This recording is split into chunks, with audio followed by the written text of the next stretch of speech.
A paz do Senhor.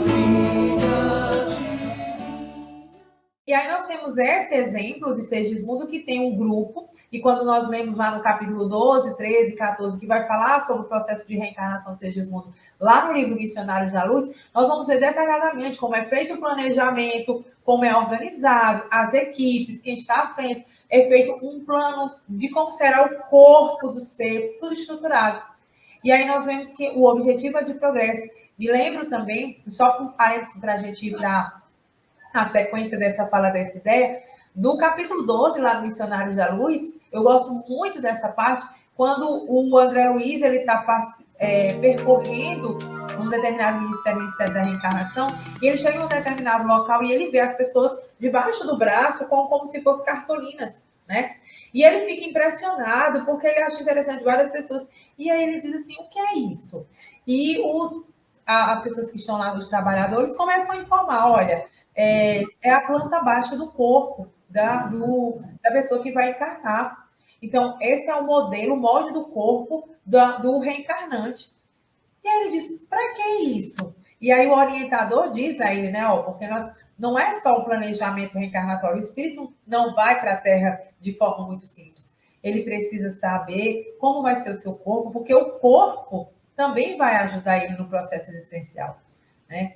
E aí a gente vai entendendo que a explicação que ele dá é muito, muito fantástica. Ele dá um exemplo de um senhor que chega lá e diz assim, olha, eu fiz o desenho do meu corpo todo, mas isso aqui eu acho que precisa alterar ainda mais, porque se ficar desse jeito, eu ainda posso vir a errar e a perder a minha condição existencial.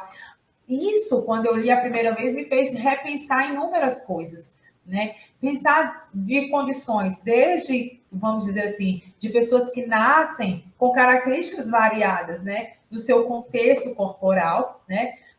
De alterações, de mudanças corporais visuais, como também de contextos internos que a gente não sabe. E que aí, por conta de um exame, que é dado, o exemplo que vai ser dado lá no livro é esse, que com uma determinada idade vai ser descoberta essa alteração, para que a partir dessa idade essa pessoa não venha a fazer mais mudanças em seu processo, né, em sua caminhada. E isso me fez repensar até na minha condição, porque eu sempre gostei muito de dançar e eu queria muito, o meu negócio era fazer dança e ir para o mundo. Eu queria fazer balé e queria conhecer o mundo. Eu não queria ficar parada, né?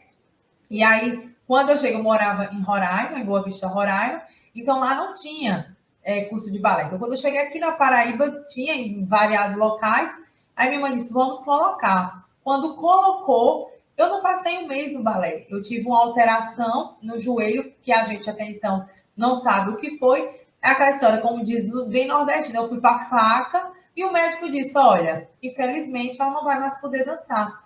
E aí me deu, no início eu fiquei extremamente revoltada. Poxa, como é que pode? Meu sonho, né? Querer sair, querer fazer.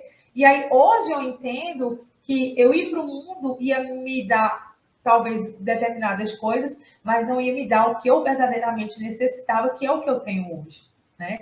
E talvez eu caísse nos mesmos erros. E aí a gente vai entendendo muita coisa. Então a encarnação tem isso, o objetivo da gente o quê? Inicialmente é para nós um processo de quê? De melhora. É um processo da gente poder chegar à perfeição, como diz. E aqui é interessante porque lá no livro Ação e Reação, nós já temos um contexto totalmente diferente do processo de chegada, né? De reencarnação.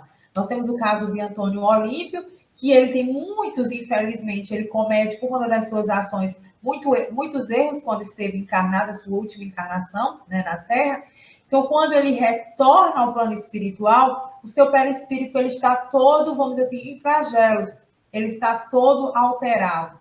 E aí, eles fazem estudos, né? Eles estão lá fazendo os estudos, e André sempre está percorrendo aquele local hospitalar onde está, né, a condição, o espírito totalmente, vamos dizer assim, deformado daquele espírito por conta das condições as quais ele viveu na Terra.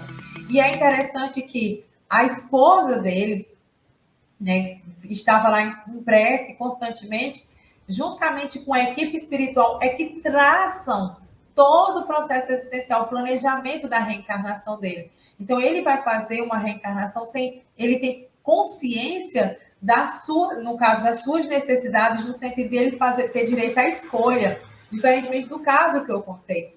Mas, automaticamente, ele está encarnando para quê? Aí a esposa diz, para que ele possa sanar, para que ele possa reajustar, para que ele possa desenvolver o sentimento de amor, de caridade, para que as pessoas possam olhar para ele com calma, com doçura, com benevolência, e que os sentimentos de raiva, de rancor, possam ser totalmente extirpados, né? Então, quando essa primeira parte do livro, né, da resposta dos espíritos, eu acho fantástico porque diz isso, né? Ele fala sobre fazer chegar à perfeição. Ou seja, é o nosso crescimento, é a nossa condição que nós vamos evoluir, nós vamos desenvolver cada vez mais.